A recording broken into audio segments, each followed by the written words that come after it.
Good morning, everybody. Take a seat. Thank you. Demo pick companies, I will stare at you until you sit down in a seat. Thank you. I'll make it super uncomfortable. One of the key things, Rob, about running a conference is you have to establish your control of the room. Okay? Just like Mick Jagger, Lou Reed, okay, or Katy Perry. She comes out. I don't know if did you go to the witness tour? No, but I see the parallels, you and Katy Perry. So. Yeah. On the witness tour, she just comes out and she's like, look at me. And then everybody looks at her, and then she just, 2 hours later, it's over. Okay.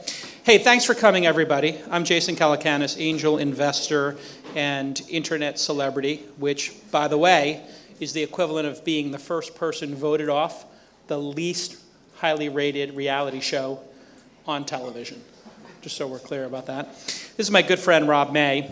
I met Rob because he had a really interesting startup called Backupify. The concept was you cannot trust these big organizations to keep your data safe. If you put your stuff in Gmail, if you put it on Flickr, there's a chance it will get hacked and you'll have no recourse. And I thought, wow, that's a brilliant idea. So I emailed info@Backupify and I said, my name is Jason Calacanis. I would like to invest in your company. Have you ever considered taking an investment? That was 2009. 2009, and you said? I said, we were in Louisville, Kentucky, so we were in the Midwest, and I said, yeah, actually we're trying, and it's not going very well, so was happy to talk to you. And what did I do? You wrote us a check. You invited me to Open Angel Forum, right? Where I became known for drinking a beer while I presented. Yes. At the Open Angel Forum. I was famous, yes, and I gave you 25 grand. Yeah. I think I got back 150. Yeah, that's so, right. Yeah. Disaster. Probably made about eight times your money, right? Ugh, what a disaster. And in reality, now you're an angel investor, and you understand why 8X is a complete utter disaster, right? Yes. Everybody's like, oh my God, that's such a crazy thing to say, but anytime a company gets bought for 8X, what you invested in it, you know that there was an opportunity to go 80. Well, and I don't know if you heard, so when we sold Backupify, we were doing 10 million in revenue. The product now for the company that bought us is doing over 100 million. So. And I still have equity in that company. Do you? Okay, good. I think so. Did I sell my shares? I don't know. Oh. Can somebody check on that? Because we might be 80X here. But anyway, I told Rob the same thing I tell all great founders. Hey, if you have another idea, let me know so I can be the first investor. That next idea was Tala. Tell everybody what that business is. So it started as an AI chatbot company, and we ended up in the customer support automation space. So yeah, well, you can definitely see a demo over here later. I would encourage you to do that. It's pretty awesome technology. And you decided to start your own little fund. Yes. Tell everybody about that. So when I decided to start angel investing, a bunch of my friend Todd Earwood, who's going to talk in a little while, was starting about the same time. He had sold his company, and then a bunch of our investors from Louisville, Kentucky were like, hey, you guys will see deals we will never see, because I live in Boston, right? And then Todd and I are both out here all the time. So we decided to focus entirely on AI, and this was back in 2015. We had a very small fund where I was personally the largest LP.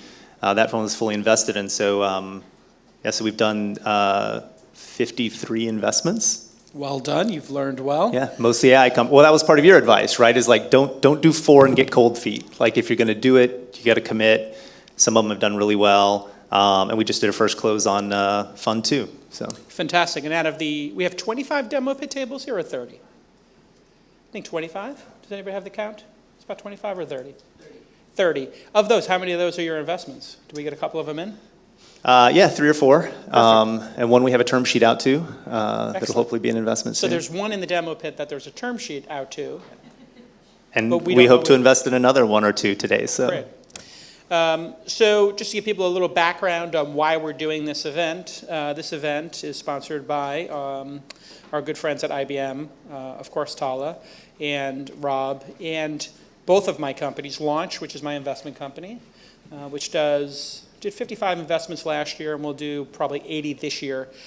And Inside.com, which I'm the CEO of, which is an email newsletter business, which we partnered on Inside AI, the newsletter, which is one of our top 3 of 50 newsletters in terms of both open rates, growth, and objectively the quality of the content. So thanks for that.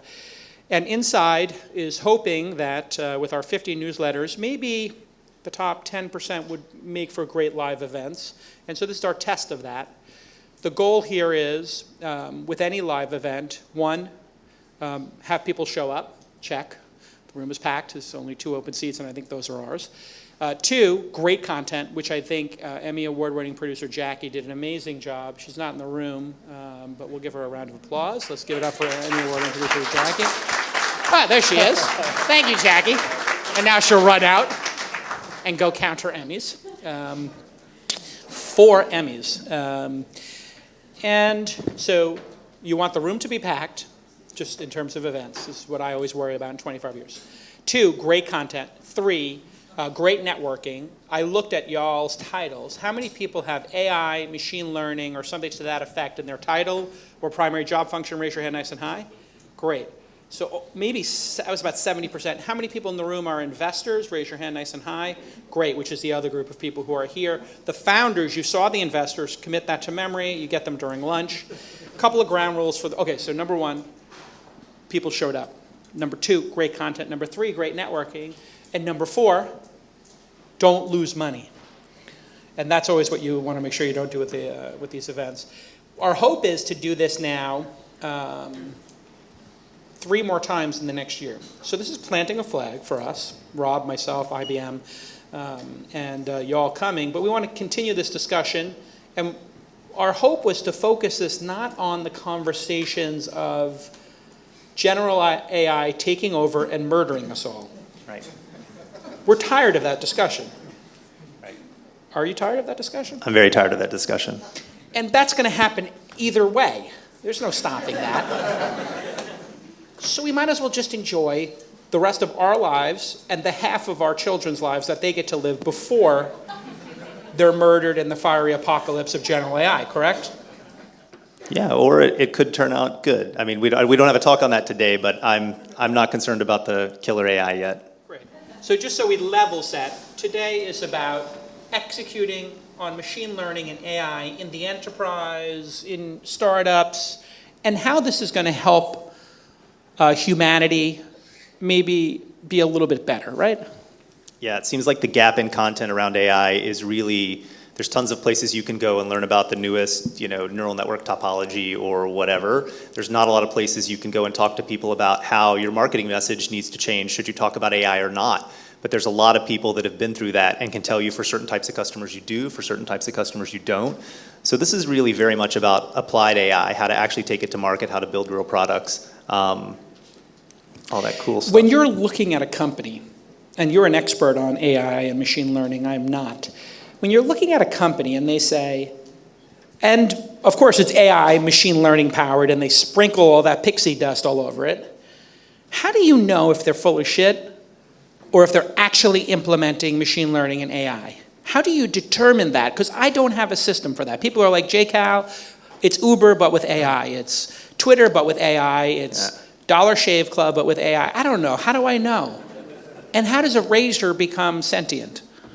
Well, it's let's hope razors don't become sentient. But smart technical people will disagree over the taxonomy of AI a little bit, right? Is it data science, AI, machine learning? Is it machine learning, AI is under that? Is it AI and machine learning and data science? So you could debate about it. But the thing that I always look for is, are you putting something out in the world that without any more intervention from the company that gave it to you, it's going to learn and adapt? Okay, I'm going to repeat that back to you so that I can remember it and take it to heart. Are you putting a product into the world that gets better, perhaps even smarter would be a way to say it, without additional intervention from the team that built it? Well, I wouldn't say it gets better, right? I mean, you guys have all heard like Microsoft Tay, and there are examples like that, but it learns and adapts. It could learn and adapt in bad ways. Okay, so you're putting a product into the world that learns and adapts without the intervention of the team that built it.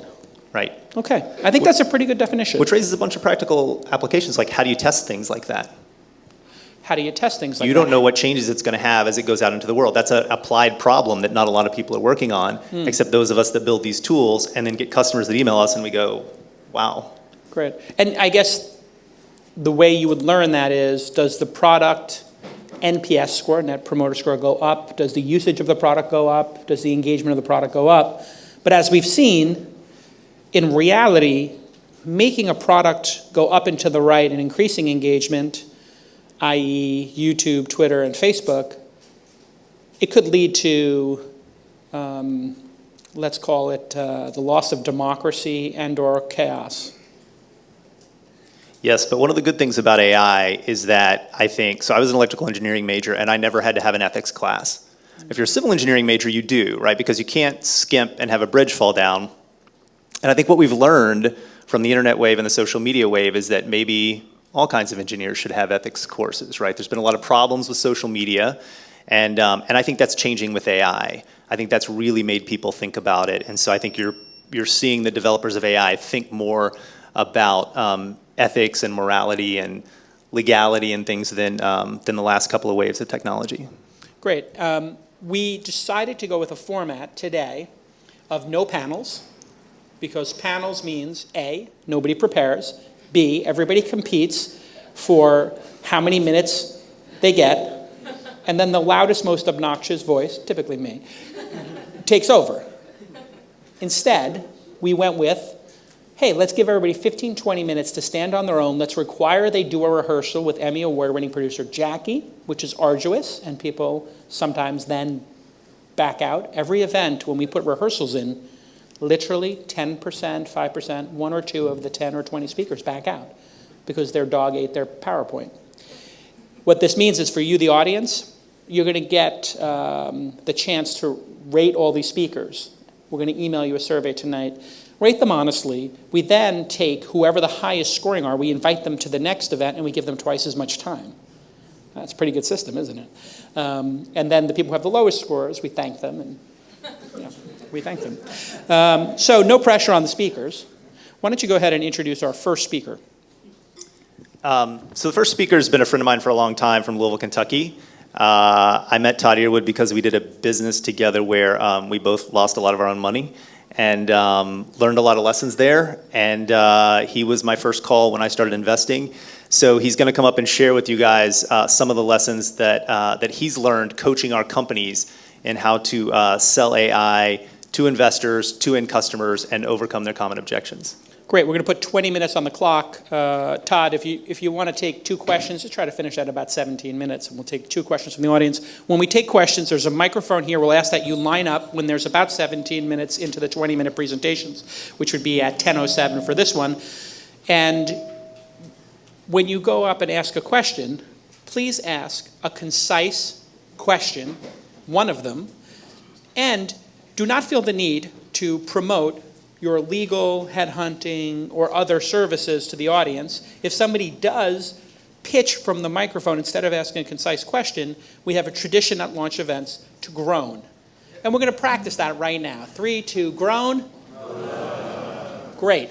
Now, if you're that guy in the audience, because it's never a woman, by the way, they're just too self-aware. But if you're that guy in the audience who wants to promote their product or service, be aware that we're all going to go 3, 2, when you do it. And I'm going to call you out by name and company, which will then lose customers. Please don't do that bullshit, okay, and ruin the event.